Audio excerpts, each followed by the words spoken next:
Be ready. 5 seconds.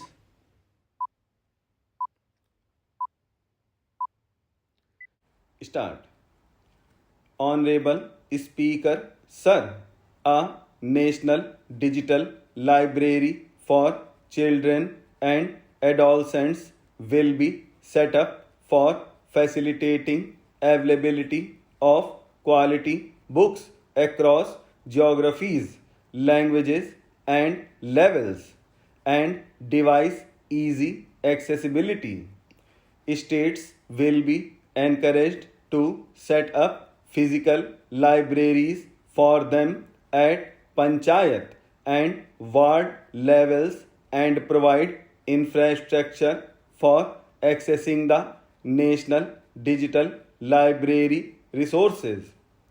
Additionally, to build a culture of reading and to make up for pandemic time learning loss, the National Book Trust, Children's Book Trust, and other sources will be encouraged to provide and replenish non curricular titles in regional languages and English to these physical libraries.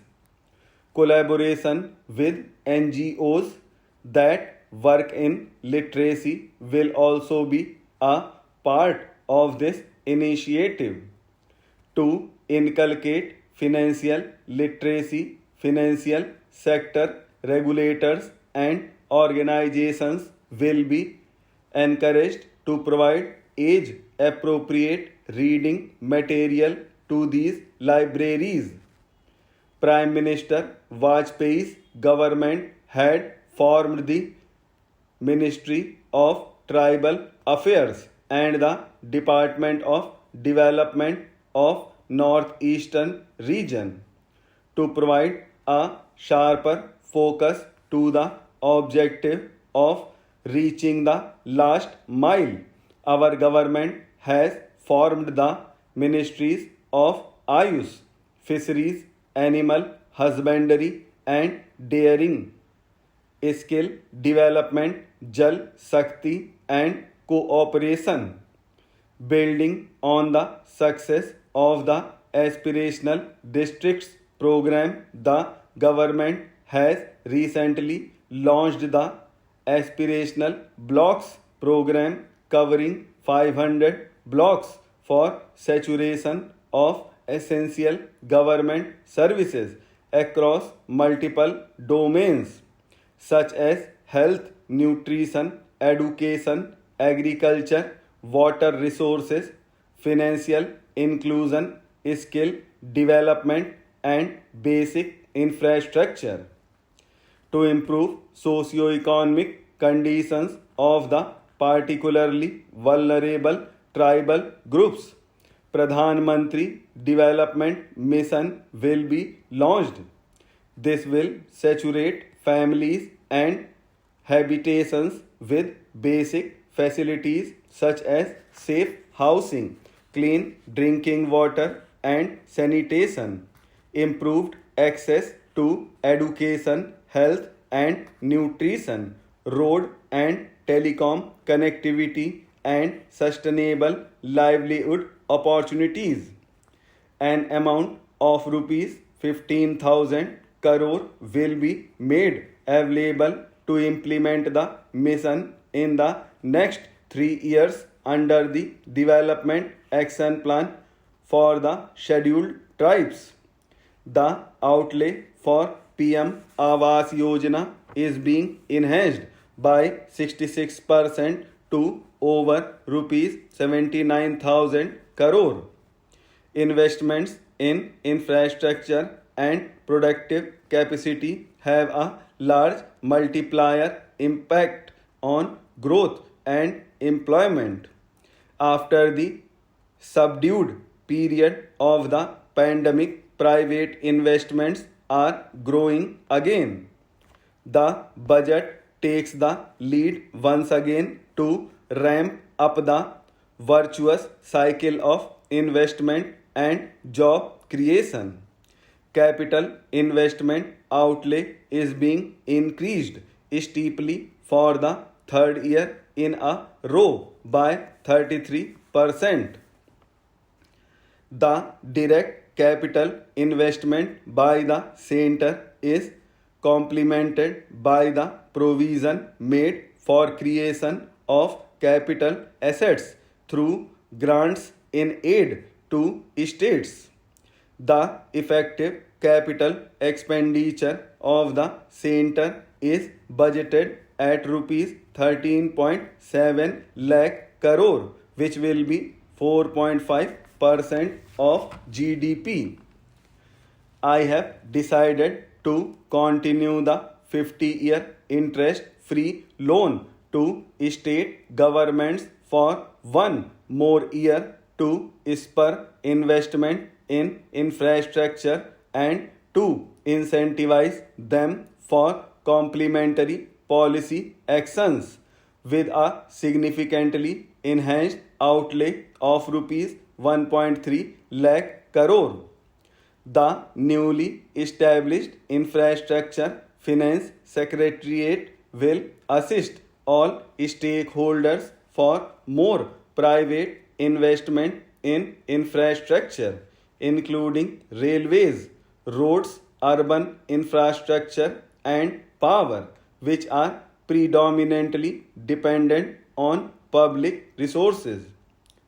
The harmonized master list of infrastructure will be reviewed by an expert committee for recommending the classification and financing framework suitable for Amrit Kal. A capital outlay of rupees 2.40 lakh crore has been provided for the railways. This highest ever outlay is about 9 times the outlay made in 2013-14. 100 critical transport infrastructure projects for last and first mile connectivity for ports, coal, steel, fertilizer, and food grains sectors have been identified. They will be taken up on priority with investment of rupees 75,000 crore, including rupees 15,000 crore from private sources. 50 additional airports, heliports, water aerodromes, and advanced landing grounds will be revived for improving regional air connectivity. States and cities will be encouraged to undertake urban planning reforms and actions to transform our cities into sustainable cities of tomorrow. This means efficient use of land resources, adequate resources for urban infrastructure, transit-oriented development, enhanced availability and affordability of urban land and opportunities for all. Through property tax governance reforms and ring fencing user charges on urban infrastructure, cities will be incentivized to improve their credit worthiness for municipal bonds.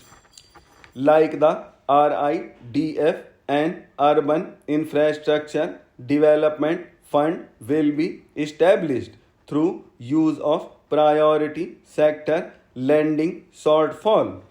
This will be managed by the National Housing Bank and will be used by public agencies to create urban infrastructure in Tier 2 and Tier 3 cities.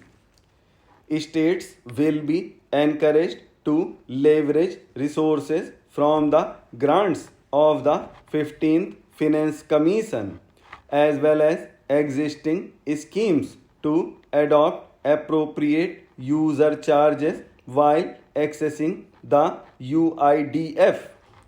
We expect to make available rupees 10,000 crore per annum for this purpose. All cities and towns will be enabled for 100% mechanical dislodging of septic tanks and sewers to transition from manhole to machine hole mode.